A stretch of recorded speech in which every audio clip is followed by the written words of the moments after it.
प्रहरीले पक्राउ गरेको छ सिक्किम भएको छ।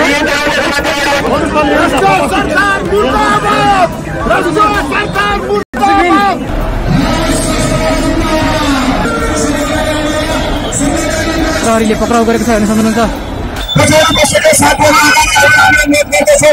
हामीलाई प्रहरीले दमन गरिरहेको छ साथीहरू।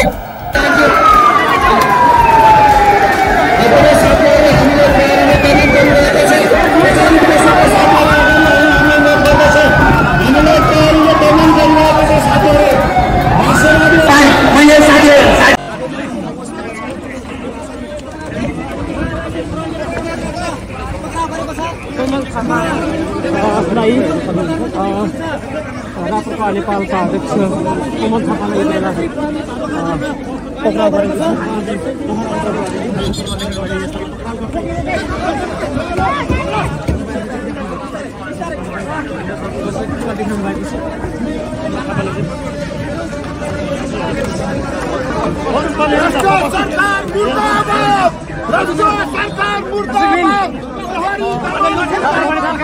अध्यक्ष कोमल थापालाई यसरी प्रहरीले पक्राउ गरेको छ सिक्किम भएको छ।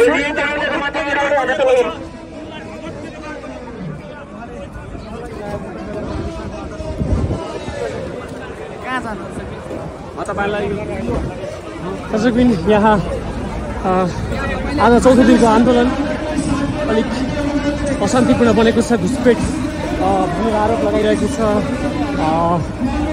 राजावादी आन्दोलनका नेतृत्वहरूले।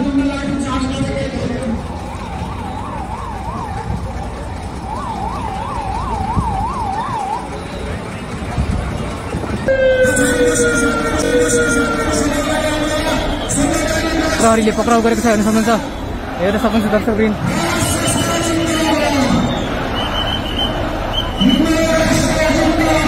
प्रहरीले घिसार्दै लगेको छ हेर्न सक्नुहुन्छ।